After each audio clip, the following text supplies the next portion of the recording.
Good morning students, good morning everyone. আমি স্বাগত sir. আজকে আমাদের MCQ part psychological foundation of education, specially যেই বিষয়গুলো নিয়ে হচ্ছে সেটা হচ্ছে গ্রোথ অ্যান্ড ডেভেলপমেন্ট তো ছিলই, সাথে সাথে ওর রিলেটেড পার্সোনালিটি, তার ডেভেলপমেন্ট, তার ট্রেড থিওরি, তার টাইপ থিওরি, এইসব জায়গাগুলো থেকে আজকে আমাদের প্রশ্ন। তো চলো সরাসরি আজকে আমরা এখন ক্লাসে চলে যাই একদম। তবে যারা আজকে আমার এই ক্লাসে নতুন তাদের জন্য একটাই কথা, যে তারা অবশ্যই আমার এই চ্যানেলটাকে সাবস্ক্রাইব করো।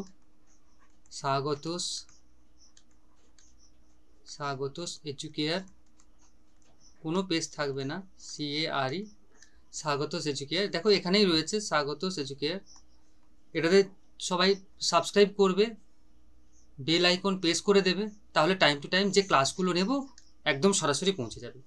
স্পেশালি যে বিষয়ের উপর এই ক্লাসগুলো হয় সেটা হচ্ছে SLST,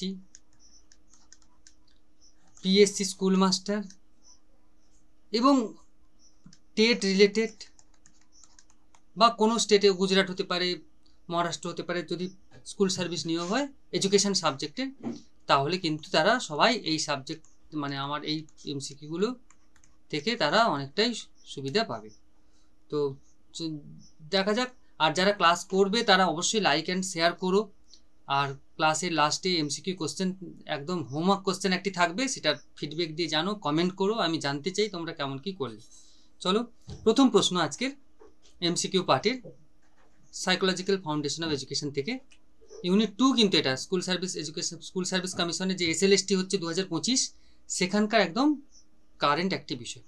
একদম সরাসরি প্রশ্ন, ভাষা চিন্তা ভাবনাকে কি করে? পরিচালিত করে, প্রভাবিত করে, পরিচালিত ও প্রভাবিত করে, কোনোটিই করে না।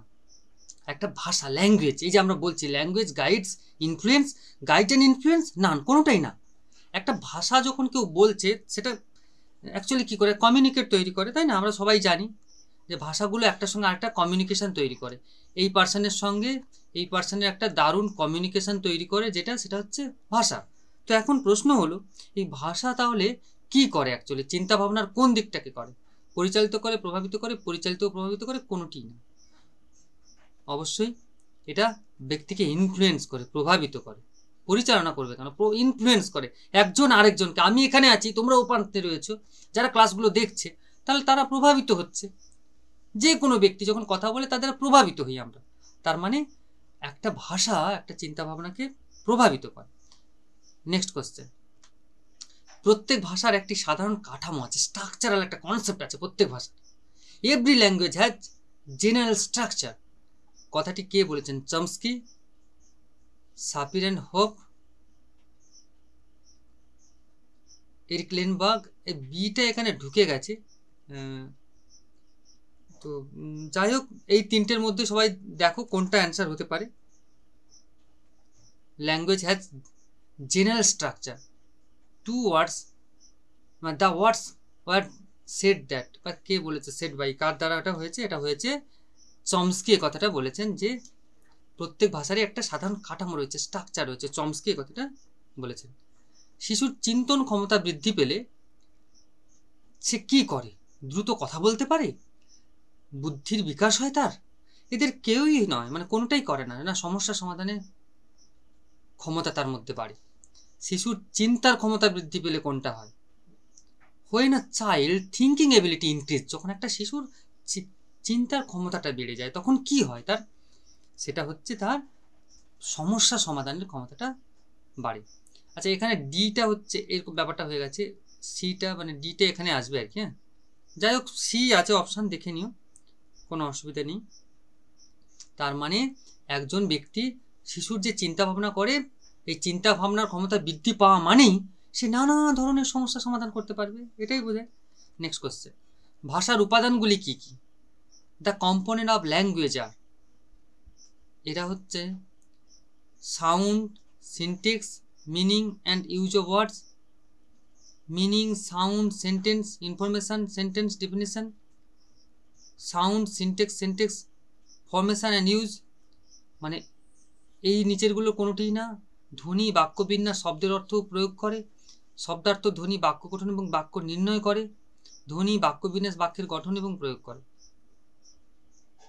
তাহলে কোনটা হলো অ্যান্সার হচ্ছে ধ্বনি, বাক্যবিন্যাস, শব্দের অর্থ এবং প্রয়োগ, sound, syntax, meaning and use of words, এইগুলো হচ্ছে ভাষার মোটামুটি উপাদান।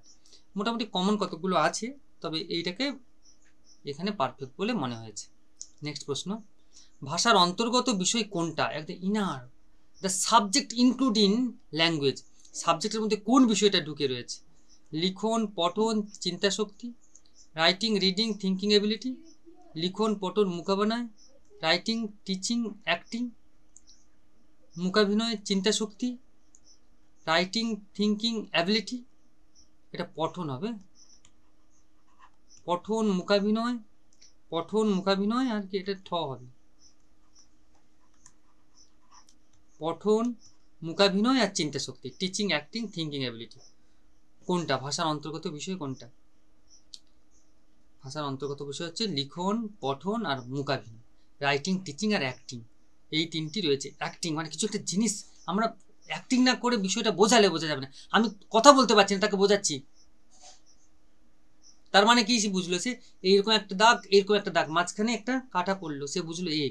তার মানে অ্যাক্টিং করে দেখাতে হবে, অভিনয় করতে হবে। সবসময় আমরা থিওরি মুখস্থর মতো করে পড়ে চলে গেলাম, তা কিন্তু হয় না।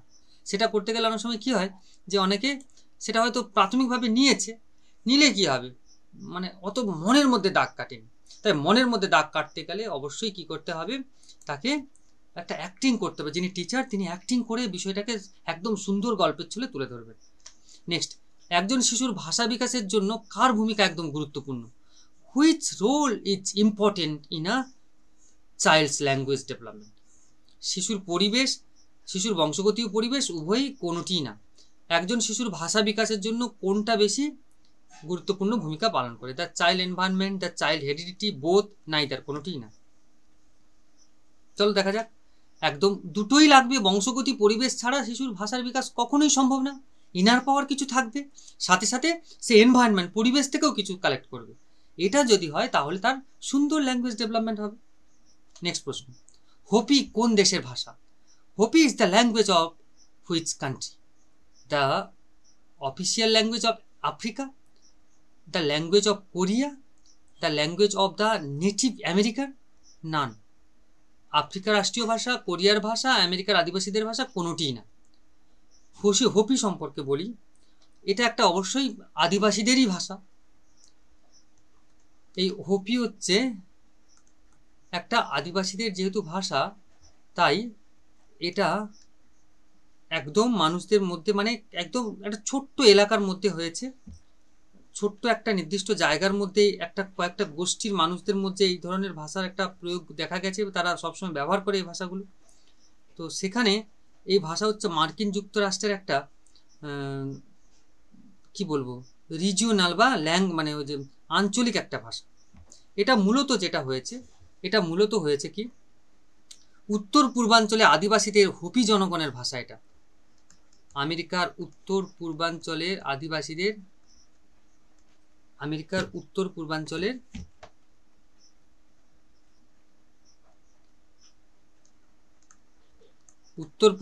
আদিবাসীদের এটা একটা ভাষা। ঠিক আছে, এটা ইউটো আজটেনাক ভাষা পরিবারের একটা অন্তর্গত বলা যেতে পারে। মোটামুটি দেখা গেছে হোপি ভাষা হোপিল ভই নামে পরিচিত। ওই ভাষাটা হোপিল ভই নামে পরিচিত। এটা উত্তর আমেরিকার উত্তর পূর্বাঞ্চলে, স্পেশালি উত্তর আমেরিকার আদিবাসীদের একটা ভাষা। এটা অঙ্গরাজ্যের একটা অংশ। এখানে ছোট্ট জনগোষ্ঠীর মধ্যে এই ভাষাটা সীমাবদ্ধ। এই ভাষাটি সংরক্ষণের জন্য প্রচেষ্টা চালানো হচ্ছে, মানে ভাষাটা পুরো হারিয়ে যাচ্ছে হোপি ভাষাটা। এই গেল হোপি ভাষা সম্পর্কে কতগুলো কথা। তাই বুঝতেই পারছো আমেরিকার অধিবাসীদের বা আদিবাসীদেরই ভাষা। ভাষা কি, একদম প্রথমে স্টার্টিংয়ে আজকের ক্লাসে বলেছিলাম, ক্লাসটা শুরু করার সঙ্গে, ভাষাটা কি অ্যাকচুয়াল? ভাষাটা নাথিং, ভাষা কিছুই না। ভাষাটা হচ্ছে কি, একটা যোগাযোগের মাধ্যম, চিন্তা ভাবনা প্রকাশের মাধ্যম, একটি সংকীর্ণ চিন্তা ভাবনার বিষয় না, উপরে সবকটাই হবে। Language is a means of communication, a means of expression through a narrow subject of through all of the above. কোনটা? ভাষা হলো অবশ্যই, ভাষা হলো একটা যোগাযোগের মাধ্যম, কমিউনিকেশন সিস্টেম, মিনস হচ্ছে একটা কমিউনিকেট তৈরি করে। আমি বললাম একজন পার্সন আরেকজন পার্সনের মধ্যে আন্তঃসম্পর্ক, মিউচুয়াল বলছি পারস্পরিক সম্পর্কের মধ্য দিয়ে ভাষা একটা যোগাযোগ তৈরি করে। বাজারে গিয়ে বললাম দাদা মাছ দিন 1 কেজি, সে বুঝতে পারলো না, তাহলে তোমাকে কি দেবে? সবজি দেবে 1 কেজি। সে তো বুঝতেই পারছেন যে মাছ চাইছো তুমি। তার মানে এই কমিউনিকেশন যদি না হয় তাহলে ভাষার কোনো দামই নেই। তাই যে কোনো ভাষা, আদিবাসীদের ভাষা শোনার পর আমি বলছি এরা বুঝতে পারছি না এটা কি ভাষা। ওই আমেরিকার আদিবাসী ধরো হোপি ভাষা শুনলাম, তো কি বলছে বুঝতে পারছি না। যে হিন্দি বোঝে না, হিন্দি ভাষা শোনার পর তো কি বলছে বুঝতে পারছি না। যে ইংরেজি বোঝে না, তাই ইংরেজি শোনার পর সে বলবেই না যে হায় হায় কি বলছে, আমি তো কিছুই বুঝতে পারছি না, আমি তো একদম গ্রাম্য বাংলা ভাষায় কথা বলি, আবার কি ইংরেজিতে বলে যাচ্ছে, কি বললো বলতো। তার মানে কি কমিউনিকেশন গ্যাপ। কমিউনিকেশন হবে এরকমই যে ভাষা তোমাকে কোনো কিছু বলতে চাইছে, তুমিও সেটা বুঝতে পারবে। এটা যদি না হয় তাহলে আমরা বলবো না সেটা একটা ভাষা। ভাষা হচ্ছে যোগাযোগের মাধ্যম। ওকে, নেক্সট প্রশ্ন। চিন্তনের একটি বাহন, থিঙ্কিং, চিন্তা ভাবনা করার একটি বাহন কোনটা? জ্ঞান, বোধ, প্রয়োগ, কল্প। নলেজ, পারসেপশন, অ্যাপ্লিকেশন আর ইমাজিনেশন। চিন্তা, পরিষ্কার বোঝা যাচ্ছে এটা কোনটা হবে। তাড়াতাড়ি মার্কিং করো খাতায় সবাই। মার্ক নিশ্চয়ই পেন খাতা নিয়ে বসেছো সবাই, নিশ্চয়ই 9 নম্বর প্রশ্নের অ্যান্সারটা দাও। 9 নম্বর প্রশ্নের অ্যান্সার কোনটা? জ্ঞান হবে, বোধ হবে, প্রয়োগ হবে, কল্প হবে, মানে ইমাজিনেশন হবে। চলো একদম কল্পনা বা কল্প, ইমাজিনেশন হচ্ছে একটি মানে চিন্তনের একটি বাহন বলা যেতে পারে, ইমাজিনেশন। Next question. পৃথিবীর বাইরের জগৎ নিয়ে চিন্তা করা। আমি পৃথিবীর মধ্যে আছি, পৃথিবীর বাইরের জগৎ নিয়ে চিন্তা করছি, আমি পৃথিবীর মধ্যে আছি, পৃথিবীর বাইরের জগৎ নিয়ে চিন্তা করব, মানে এই জগৎটার বাইরে আর একটা জগৎ আছে, মহাকাশ, বিরাট বিশ্ব ব্রহ্মাণ্ড, মানে পৃথিবীর চারিপাশের যে অংশ, এই চারিপাশের যে অংশ, এই অংশটা, এই পৃথিবীর বাইরের জগতের যে চিন্তা ভাবনা, সেটাকে আমরা কি বলবো? আমরা আমাদের সাবজেক্টে বলবো অ্যাবস্ট্রাক্ট থিঙ্কিং, বিমূর্ত চিন্তা। হ্যাঁ, নেক্সট। এদের মধ্যে কোনটি চিন্তার বাহন নয়? আমি যে চিন্তা করছি, ইমাজিনেশন, কল্পনা করছি, সেই which of these is not a vehicle of thought. Vehicle of thought না, ওয়ে অফ থট, পথ, ওয়ে অফ থট না। কোনটা হতে পারে? কল্পনা, দক্ষতা, ধারণা, চিন্তা। এইগুলো, কল্পনাটাও হচ্ছে চিন্তা ভাবনার অংশ, ধারণাটাও চিন্তা ভাবনার অংশ, সিম্বল, একটা কোনো কিছু দেখার পর চিন্তা ভাবনার অংশ। কিন্তু আমি প্রচুর কাজ করছি, এই কাজ করছি, ওই কাজ করছি, টাইপ করছি, কথা বলছি, কথা বলার সাথে সাথে সুন্দর একটা দারুণ একটা বিষয় উপস্থাপন করছি, ডিবেট করছি, কিন্তু তার সাথে যে এবিলিটিটা রয়েছে, যে স্কিলটা রয়েছে, skill specially not a way of thought, চিন্তার বাহন নয়। নেক্সট। প্রাথমিক চিন্তার কোন বিষয়কে কেন্দ্র করে, মানে প্রাথমিক চিন্তা কোন বিষয়কে কেন্দ্র করে গড়ে ওঠে? On what subject does primary thought develop? মূর্ত বিষয়, বিমূর্ত বিষয়, মূর্ত বিষয়, বিমূর্ত বিষয়, না দুটোই হবে, না কোনোটিই না? মূর্ত বিষয় হবে, বিমূর্ত বিষয় হবে, না দুটোই হবে, না কোনোটিই হবে না? প্রাথমিক চিন্তার করার ক্ষেত্রে কোনটা অন্তর্গত নয়? না সরি, প্রাথমিক চিন্তা কোন বিষয়কে কেন্দ্র করে গড়ে ওঠে? অবশ্যই মূর্ত বিষয়, সামনে যেটা রয়েছে সেটাকে দেখে একদম প্রাইমারি স্টেজে একটা বাচ্চার মধ্যে সেই ধারণাটাই গড়ে উঠবে, তাই না? তাই এ হচ্ছে অ্যান্সার। নেক্সট। শিশু যে ভাষায় কথা বলে তা শিশুর চিন্তা ভাবনার উপর প্রভাব বিস্তার করে। উক্তিটি কে বলেছে? ধরো একটা বাচ্চা ছেলে সে কথা বলছে, সেই কথাটা তার চিন্তার উপর প্রভাব বিস্তার করছে। এই উক্তিটি কার? চমস্কি, সাপিয়ান-হোক, এরিক-ওলেনবার্গ, এদের কেউই না। চমস্কি, সাপিয়ান-হোক, এরিক-ওলেনবার্গ কোনোটাই না। অবশ্যই সাপিয়ান-হোক হচ্ছে চিন্তা ভাবনার উপর প্রভাব বিস্তার করে। নেক্সট প্রশ্ন। এক ভাষা থেকে অন্য ভাষায় রূপান্তরযোগ্য প্রমাণ করে কি? এক ভাষা থেকে আরেকটা ভাষা যে আমি রূপান্তরযোগ্য, একটা ভাষা থেকে অন্য ভাষায় ভাষাটা রূপান্তরিত হয়, এটা কি দিয়ে প্রমাণ করব? ভাষা, চিন্তন, বাস্তব, পরস্পর নিরপেক্ষ, এটা দিয়ে। ভাষা চিন্তনের মধ্যে সম্পর্ক থাকলেও বাস্তবে পৃথক। ব্যক্তির ভাষা চিন্তা করার ক্ষমতা বাস্তবের মধ্যে সম্পর্কিত। উপরের সব কয়টি? এক ভাষা থেকে অন্য ভাষায় রূপান্তরের যোগ্যতা প্রমাণ করে কি? ভাষা ও চিন্তনের মধ্যে সম্পর্ক থাকলেও বাস্তবে পৃথক কি? সম্পর্ক থাকলে বাস্তবে পৃথক হবে কেন? এক তো। তাই ব্যক্তির ভাষা চিন্তা করার ক্ষমতা বাস্তবের মধ্যে সম্পর্কিত। এটার থেকেই বোঝা যায় ভাষা রূপান্তরযোগ্য। নেক্সট প্রশ্ন, শিশুদের মধ্যে নৈতিকতা জাগ্রত হয়, morality is awakened in child through speaking, কথা বলার মধ্য দিয়ে, by imitating the behaviour of adult, বয়স্কদের আচরণ অনুকরণের মধ্য দিয়ে, মায়ের আচরণ অনুকরণের মধ্য দিয়ে, না সব কয়টা, by imagine the behaviour of the mother, না all of the above, all of them, কোনটা হয়? অবশ্যই শিশুর মধ্যে নৈতিকতা জাগ্রত হয় বয়স্কদের আচরণ অনুকরণের মধ্য দিয়ে। নেক্সট প্রশ্ন, তাই বি হচ্ছে অ্যান্সার। নেক্সট প্রশ্ন, হ্যাঁ পেড ব্যাচ স্টার্ট হয়েছে একটি নতুন, যারা জয়েন করতে চাও এই নাম্বারে কন্ট্যাক্ট করতে পারো। SLST 2025-এর যে SLST হচ্ছে তার একটি পেড ব্যাচ চালু হয়েছে, চলছে কন্টিনিউয়াসলি। যারা অ্যাডমিশন নিতে ইচ্ছুক বা যাদের মনে হয় যে আমার একটু অ্যাডমিশন নেব, আমি বিষয়ের থিওরিগুলো বা বিষয়গুলোকে আর একটু ডিপলি ভিতরে যাবো, MCQর বাইরেও, ওখানে আমাদের একদম পুঙ্খানুপুঙ্খ ধারাবাহিকভাবে সব ক্লাস চলছে। যারা আগ্রহ থাকবে এই নিচের কন্ট্যাক্ট নাম্বারে যোগাযোগ করে নেবে, কিভাবে অ্যাডমিশন হওয়া যায় দেখে নেওয়া যাবে। ওকে, নেক্সট, কোনটি গ্রহণজনিত শিখনের বৈশিষ্ট্য? 16। Question number 16, which is the characteristics of receptive learning? গ্রহণজনিত, কিভাবে আমরা রিসিপ্ট করব?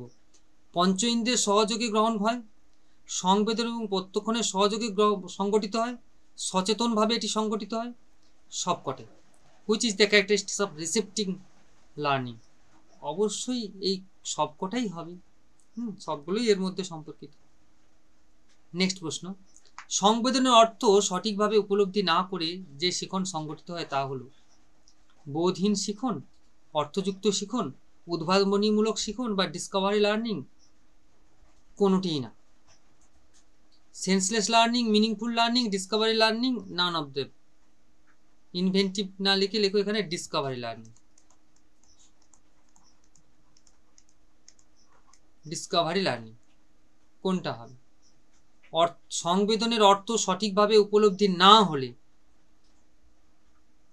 চলো অ্যান্সার, বোধহীন শিখন। উপলব্ধি তো হয়নি সঠিকভাবে, তাহলে শিখনটা হবে কি করে? আমি তাকে বললাম ক, সে কর মিনিংটা বুঝতে পারলো না, তার সেন্সেশন হলো না। সে হঠাৎ করে ঘুমিয়েছিল, দেখলো জানলা দিয়ে একটা কি উড়ে চলে গেছে। কি উড়ে চলে গেল তার কোনো কিউরিসিটি নেই, সে দেখলেও না কি গেল, তাহলে সে জিনিসটা জানলোই না, তার অর্থ উপলব্ধি হলো না, বোধহীন শিখন, কি চলে গেল। যদি সে উঠে গিয়ে দেখতো ও আচ্ছা আচ্ছা একটা ছোট্ট চড়ুই পাখি উঠে গেছে, মানে উড়ে গেছে, তার গিয়ে দেখলো একটা পাখি, চড়ুই পাখি, তার মানে ওইটার সম্পর্কে তার পারসেপশন তৈরি হলো, তাহলে আগে সংবেদনের অর্থটা উপলব্ধি হলো, তো তারপরেই তো এটা হলো, তাই এটা বোধহীন শিখন। নেক্সট, স্কিমা কথাটির ধারণা প্রথম কে দেন? এটা সবাই জানে, পিয়াজেট, ভাইগোটস্কি, আলবার্টলেট, স্কিনার। পিয়াজেট যে থিওরিতে ছিল আমরা পড়েছি, পিয়াজের জ্ঞানমূলক বিকাশটা ডিটেলসে আমাদের আলোচনা হয়েছে, সেটা বিরাটভাবে বিস্তারিতভাবে করা হয়েছে। তো এই তোমাদের ক্লাসেও কোনো সময় আমি কোনো থিওরি আলোচনা করতে গিয়েও আলোচনা করেছি যে পিয়াজেটের তত্ত্বটা কীভাবে সহজে মনে রাখবো। পিয়াজের থিওরিটা মনে রাখার সহজ উপায় কি? SPCF, S for sensory motor stage, sensory motor MOTOR, S for sensory motor stage, P for pre-operational stage, pre-operational stage, sensory motor stage, pre-operational stage, sensory motor stage, pre-operational stage। আরেকটা রয়েছে কি, আরেকটা হচ্ছে কি যেন বললাম, sensory motor stage, pre-operational stage, SP হলো SPC, C for concrete operational stage, C for concrete operational stage, F for formal operational stage। এইভাবে রয়েছে, প্রত্যেকটা স্টেজ রয়েছে, আমরা সেটা নিয়ে দেখব। তো যাই হোক, আজকের আমাদের এই ক্লাস মূলত যেটা, সেটা এইখানে যে MCQ প্রশ্ন, এই প্রশ্নে সবাই বলো যে কোনটা হবে এর অ্যান্সার। প্রথম কে দিয়েছেন, হ্যাঁ সরি, পিয়াজের এই থিওরিটার প্রথম বলেছেন আর্ট বার্টলেট। আর্ট বার্টলেট প্রথম এই স্কিমার ধারণাটা দিয়েছেন। নেক্সট প্রশ্ন চলো, মাদার ইজ, এটা কি? মাদার ইজটা কি? Mother's like language, language the children try to speak any sound or rhythm of pronunciation of small words and sentence, all of them. মাতৃসুলভ ভাষা শিশুদের আত্মস্থ করা বা কথা বলতে করানো, কথা বলতে চেষ্টা করানো ভাষা। ছোট ছোট শব্দ বাক্য উচ্চারণের কোনো ধ্বনি বা ছন্দ না, সব কটাই হবে। মাদারিজ মানে মাতৃসুলভ, আর তার সাথে রয়েছে আত্মস্থ, আর তার সাথে রয়েছে মা কী করে শেখায়, ছোটো ছোটো ভেঙে ভেঙে শেখায়। মাদারিজ মানে শুধুই মাতৃসুলভ নয়, মার মধ্যে ছোট ছোট শব্দ উচ্চারণ করার কথা থাকবে, মুখস্থ করে কথা আত্মস্থ মানে শিশু আত্মস্থ করতে পারে যাতে সেটাকে বারবার করানোর চেষ্টা, এগুলো হচ্ছে মাদারিজ। সবকটাই তাই অ্যান্সার। নেক্সট, পরিবর্তনশীল জৈব মানসিক সত্তার যে সমন্বয় ব্যক্তির অভিযোজনমূলক আচরণে তার নিজস্বতা প্রকাশে সহায়তা করে, তাই হলো ব্যক্তিত্ব। আমরা সবাই এই ডেফিনেশনটা পড়েছি, personality is the dynamic organisation.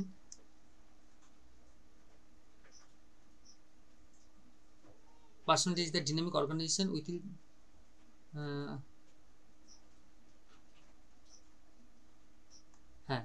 of changing biological and mental entity that help an individual express his or her individually in adaptive behavior। এর ভালো একদম পারফেক্ট টু দ্য পয়েন্ট মানে ডেফিনেশনটা আমরা যদি বলি, personality is the dynamic organisation within the individual of the psychophysical system of the psychophysical system of determine his unique adjustment। এটা adaptive বলেছি, unique adjustment করলে তাহলে সুন্দর হয়ে গেল। কোনো ব্যাপার নেই, আমি এটাকে ডেফিনেশন আকারে দেইনি, আমি এটাকে এরকমভাবে তুলে দিয়েছি। এই কথাটার মানে কার সঙ্গে কে এই ধরনের কথাটা বলেছেন বলতে হবে। কথাটা বলেছেন আলপোর্ট, ক্যাটেল, উডওয়ার্ড, মে। আলপোর্ট বলেছেন কথাটা। নেক্সট, শিক্ষাক্ষেত্রে নিচের কোন প্রভেদটিকে গুরুত্ব দেওয়ার প্রয়োজন নেই? একজন পড়াতে গেছেন বা পড়াচ্ছেন একজন ক্লাসরুম, শিক্ষা দেওয়ার ক্ষেত্রে কোন বিষয়টাকে গুরুত্ব দেওয়ার প্রয়োজন নেই? ব্যক্তিগত বৈষম্য, জাতিগত বৈষম্য, সামাজিক বৈষম্য, অভ্যাসগত বৈষম্য। Individual difference, racial difference, social difference, habitual difference, কোনটাকে আমরা গুরুত্ব দেব না শিক্ষাক্ষেত্রে? কোনটাকে আমরা গুরুত্ব দেব না? আমরা গুরুত্ব দেব না হ্যাবিচুয়াল ডিফারেন্সটা কি আছে সেটাকে আমরা গুরুত্ব দেব না। আর বাকিগুলোকে মোটামুটি সোশ্যাল ডিফারেন্স কি আছে, রেসিয়াল ডিফারেন্স কি আছে, ইন্ডিভিজুয়াল, সেগুলো আমরা একটু দেখে নেব। তো নেক্সট হচ্ছে কি, শিক্ষার্থীদের দিক থেকে ব্যক্তিগত বৈষম্য হওয়া উচিত। একজন স্টুডেন্টের দিক থেকে individual difference should be made on the part of sentence বা part of the student. Religious difference, ধর্মীয় দিক থেকে কোন দিক থেকে আমরা ডিফারেন্সটা দেখব? এডুকেশনাল ডিফারেন্স, শিক্ষাগত দিক থেকে। রেসিয়াল ডিফারেন্স, জাতিগত দিক থেকে। জেন্ডার ডিফারেন্স, লিঙ্গগত দিক থেকে। অবশ্যই শিক্ষার্থীদের ক্ষেত্রে আমরা শিক্ষাগত দিক থেকে তার বৈষম্যটা দেখা উচিত, তাই না? নেক্সট, সে পারছে কি পারছে না, কোন জায়গায় আটকাচ্ছে, এইগুলোই আমাদের দেখার কিন্তু কথা। সেই জন্য আমাদের মানে ওই ধর্মীয় দিকটা আমরা দেখবো, সে কোন ধর্মের মানুষ, কি করে এসেছে, কোন জাতিতে থাকে, সে ছেলে না মেয়ে, ছেলে হলে বেশি পড়াবো, মেয়ে হলে কম পড়াবো, এরকম, বা মেয়ে হলে বেশি পড়াবো, ছেলে হলে কম পড়াবো, এইরকম চিন্তাভাবনাকে আমাদের দূর করতে হবে। তার মানে শিক্ষাগত দিক থেকে দেখবো সে কতটা পিছিয়ে, কতটা উইক, কোন জায়গায় উইক, পারছে না, কোনটা পারছে না, সেদিকে আমাদের যেতে হবে। এই হচ্ছে তাই অ্যান্সার হচ্ছে শিক্ষাগত দিক থেকে। নেক্সট প্রশ্ন, ব্যক্তিগত পার্থক্য সম্পর্কিত জ্ঞান শিক্ষককে কি করে? নলেজ অ্যাবাউট ইন্ডিভিজুয়াল ডিফারেন্স, এটা ভাইটাল পার্ট। ক্লাসে পড়াতে গেলে ব্যক্তিগত পার্থক্য বা ইন্ডিভিজুয়াল ডিফারেন্সটা চাই, মানে ওটা না হলে আমি কি করে পড়াবো, কোন দিকে পড়াবো, সে কি জানতে চাইবে, তা আমাকে প্রত্যেকটা স্টুডেন্টকে সুন্দরভাবে দেখতে হবে। সেই জন্য আমি কোনটা দেখব? শ্রেণী শৃঙ্খলা আনয়নে সাহায্য করে, পৃথকীকরণে সাহায্য করে, পাঠদানে সাহায্য করে, শিক্ষার্থীদের সক্রিয় করে তুলতে সাহায্য করে। ব্যক্তিগত পার্থক্য সম্পর্কিত জ্ঞান শিক্ষককে কি করে? অবশ্যই শিক্ষার্থীদের সক্রিয় করে তুলতে সাহায্য করে।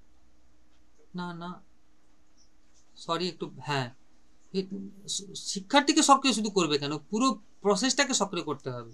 এটা ঠিক কোনো অংশে, কিন্তু এটা 100% ঠিক না। তাই পাঠদানে সাহায্য করে, টু হেল্প ইন টিচিং। শিক্ষণ দুটোর ক্ষেত্রে এটা হেল্পফুল। পাঠদানে সাহায্য করবে একজন শিক্ষককে। যেহেতু যদি শিক্ষার্থীকে বলতো ব্যক্তিগত পার্থক্য সম্পর্কিত জ্ঞান শিক্ষার্থীকে কোন দিক থেকে সাহায্য করে, তখন হতো শিক্ষার্থীদের সক্রিয় করে তুলতে সাহায্য করে, সে অ্যাক্টিভ থাকবে, সেই দিকটা তো দেখতে হবে। নেক্সট প্রশ্ন, আন্তঃব্যক্তিগত ইন্টারপার্সোনাল ডিফারেন্স আর আন্ডারস্টুড অ্যাজ।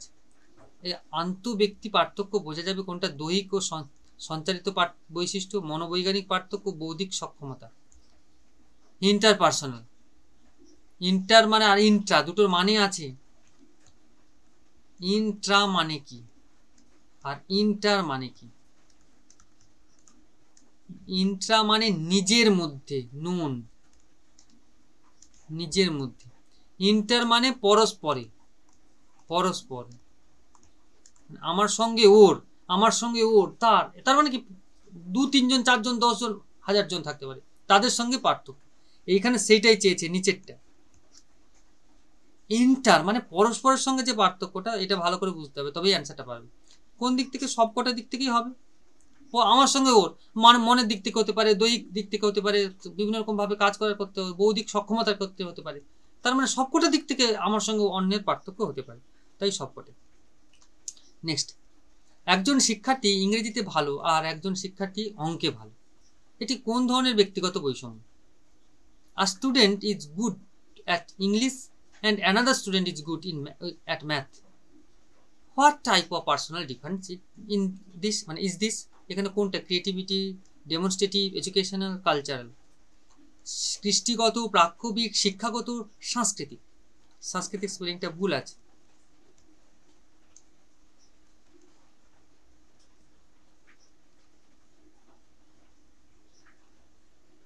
ক হবে, ঠিক আছে? তার মানে উত্তর হচ্ছে শিক্ষামূলক দিক থেকে অঙ্ক আর আমি একটা দেখলাম ইংরেজি, যে কোনো সাবজেক্ট হতে পারে আর কি, যে পার্থক্যটা দেখছি এটা শিক্ষাগত দিক থেকে পার্থক্য রয়েছে। অনেকগুলি সংলক্ষণের সমন্বয়েই পূর্ণাঙ্গ ব্যক্তিত্ব গড়ে ওঠে। এখন প্রশ্ন হলো, অনেকগুলো সংলক্ষণ, সংলক্ষণ টাইপ আর মানে পার্সোনালিটি ট্রেড জিনিসটা কি বলেছিলাম? ট্রেড বড় না পার্সোনালিটি বড়, এটাও বলেছিলাম। ট্রেড বড় না পার্সোনালিটি বড়, কোনটা হবে? তার মানে এখানে পার্সোনালিটি বড়। কিরকম বড় দেখো, প্রথম ওর মধ্যে হ্যাবিচুয়াল কতগুলো, তার মানে যখন একটা শিশুর মধ্যে ব্যক্তিত্ব গড়ে ওঠে ওর মধ্যে কতগুলো হ্যাবিচুয়াল রেসপন্স থাকে। এইগুলো হচ্ছে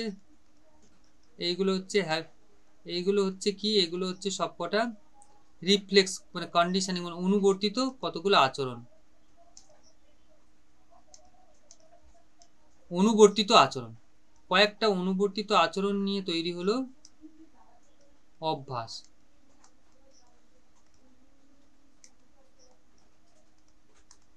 অনুবর্তিত আচরণ অভ্যাস, আবার কতগুলো অভ্যাস নিয়ে এরকম আরো কত আছে, তাই না? কতগুলো অভ্যাস নিয়ে তৈরি হলো ট্রেট বা সংলক্ষণ। আবার এইরকম কতগুলো সংলক্ষণ নিয়ে তৈরি হয়ে গেল পূর্ণাঙ্গ ব্যক্তিত্ব বা পার্সোনালিটি।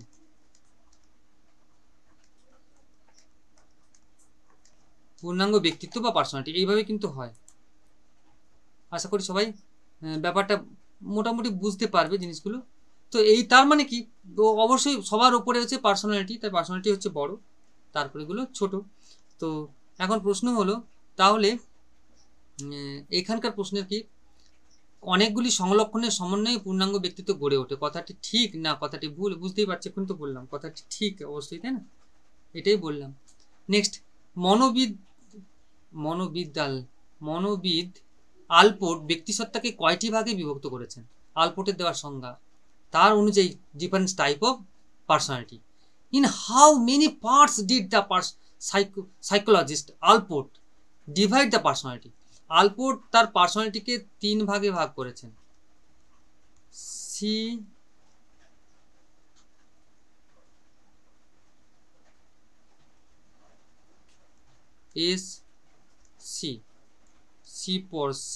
CSC আলপোর্টের এই তত্ত্বটা হচ্ছে CSC, আমি এইভাবেই বলছি তোমাদের।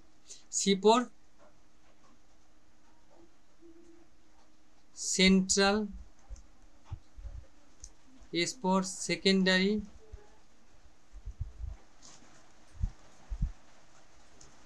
C for cardinal. এইভাবে সেন্ট্রাল, সেকেন্ডারি, কার্ডিনাল এইভাবে ভাগ করেছেন সি এসছে আলপোর্টের থিওরি। তাই 3টি ভাগে, অবশ্যই 3 হচ্ছে অ্যান্সার, 3টি ভাগে ভাগ করেছেন আলপোর্ট। নেক্সট প্রশ্ন, ভিসেরোটেনিক বৈশিষ্ট্যের ব্যক্তিত্ব। ওই যে বললাম পার্সোনালিটি টাইপ, পিউপিল উইথ ভিসেরোটনিক ট্রেট। এই যে ভিসেরোটনিক ট্রেটসগুলো কি? এটা একটা আরামপ্রিয় এই বৈশিষ্ট্যের মানুষরা, এরা ভোজন বিলাসী, এরা আনন্দ হুল্লোড় করে, না সবকটা? Love comfort, eat luxury, enjoy joy, all of them. অবশ্যই বুঝতে পারছো এটা ভিসেরোটনিক, সোমাটোটনিক, এইগুলো কার টাইপ সেটা জানতে হবে। আশা করি এই জায়গাগুলো তোমাদেরকে ভালো করে বুঝে নিতে হবে, কিন্তু এই জায়গাগুলো যদি না ভালো করে করো তাহলে কিন্তু কিছু কিছু জায়গায় গ্যাপ থেকে যাবে। তো এই মোটামুটিভাবে এরা হচ্ছে আরামপ্রিয়, ভোজন বিলাসী, হুল্লোড় সবকটাই অধিকারী, ঠিক আছে? তাই অ্যান্সার হচ্ছে সবকটা। তো চলো এটা এটা একটু এই জায়গাটা একটু ক্লিয়ার করে দিই সবাইকে, যে আমরা যখন কোনো থিওরি পড়ছি সেই থিওরির মধ্য থেকেই তো প্রশ্নগুলো আসছে। তো সেই থিওরিগুলো মোটামুটি জানতে হবে। থিওরিগুলো না জানলে কিন্তু আমাদের কোনো কোনো জায়গায় গ্যাপ থেকে যায়, অনেক কিছু আমরা পারি না, অনেক কিছু আমাদের মানে অজানার বাইরে থেকে যাবে। তো সেইগুলো যদি আমরা চেষ্টা করি সেগুলো কিছুটা হলেও আমার মনে হয় কভার হয়ে যাবে। তো চলো, কোনো অসুবিধা নেই। এইগুলো মোটামুটি যেভাবে হয় কার মতে, পেড ব্যাচে এটা আমি খুব সুন্দর করে আলোচনা করেছি, এগুলো সবাই নিশ্চয়ই কম বেশি দেখেছে।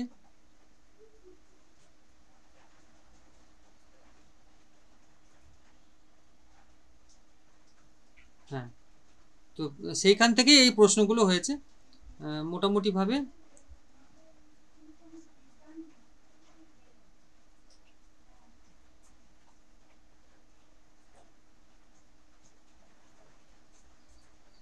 যে টাইপ থিওরি, ট্রেড থিওরি, কতগুলো আমি এরকমভাবে ভাগ করে দিয়েছিলাম।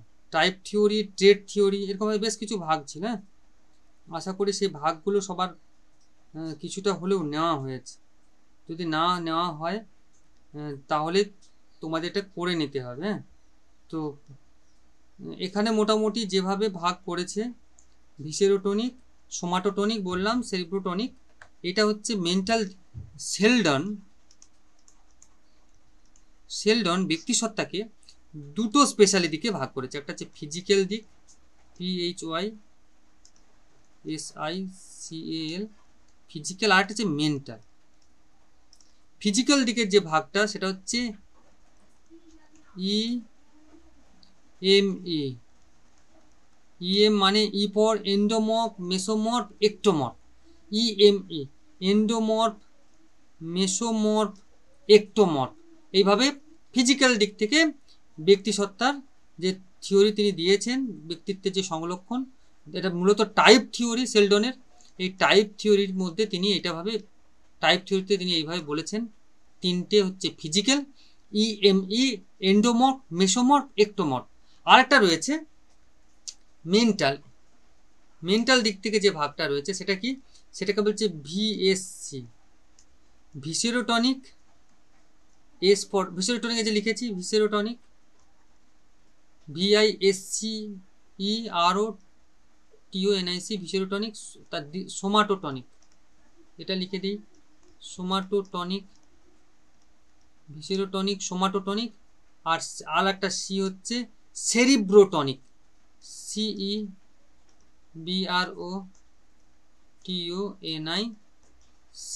সেরিব্রোটনিক। এইভাবে তাহলে VSC সেলডনের এই ভাগ, ভিসেরোটনিক, সোমাটোটনিক, সেরিব্রোটনিক, এই ছিল ভাগ। নেক্সট, ফ্রয়েডের প্রবর্তিত ব্যক্তিসত্তার বিভাগগুলির মধ্যে সর্বোচ্চ বিভাগ কোনটা? ফ্রয়েড ব্যক্তিসত্তার যে অনেক ভাগ রয়েছে, 4টে স্পেশাল ভাগ রয়েছে। 4টে স্পেশাল ভাগ মধ্যে একটা হচ্ছে anal erotic stage, oral, sorry ভুল বললাম। প্রথমটা oral erotic, EROTIC, anal erotic, আরটা হচ্ছে জেনিটাল বা ইউরেথ্রাল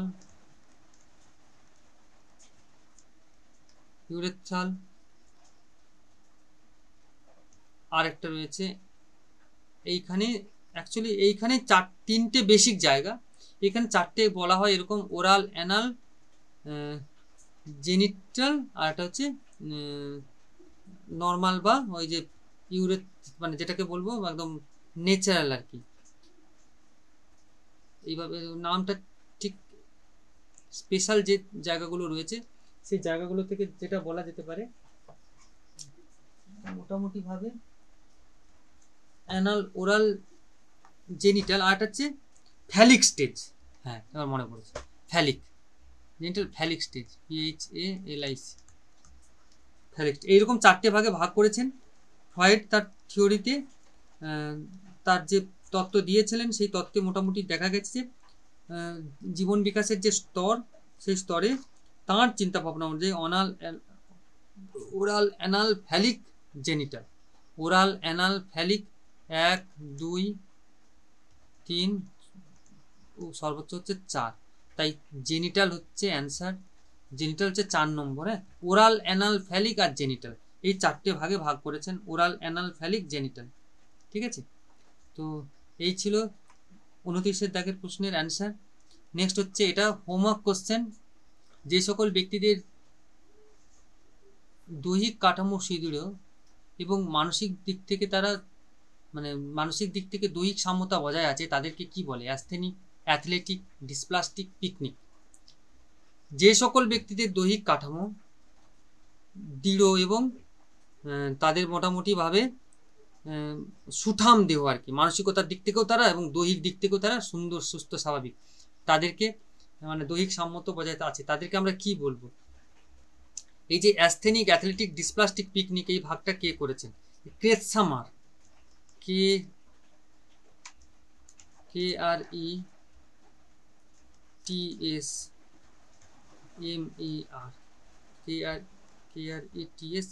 ক্রেৎসামার এই কথাটা বলেছেন। ক্রেৎসামার 4 ভাগে ব্যক্তিত্বের যে তত্ত্ব, টাইপ থিওরিকে 4 ভাগে বলেছেন, সেটা হচ্ছে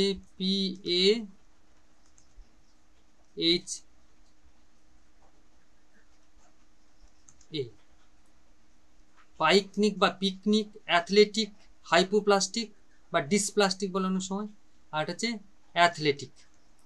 এই গেল আজকের থিওরি সম্পর্কিত, সাইকোলজি সম্পর্কিত। এইটার অ্যান্সার হোমওয়ার্ক থাকলো, এইটার অ্যান্সার সবাই দেবে। ওকে, আজকে এই পর্যন্ত, সবাই ভালো থেকো, বাই বাই। যারা দেখলে তারা অবশ্যই চ্যানেলটাকে সাবস্ক্রাইব করো, লাইক অ্যান্ড শেয়ার করো, আর আজকের এই হোমওয়ার্ক কোশ্চেনটা অবশ্যই কমেন্ট বক্সে কমেন্ট করে জানাবে। সবাই ভালো থেকো, সুস্থ থেকো, আবার দেখা হবে। ওকে।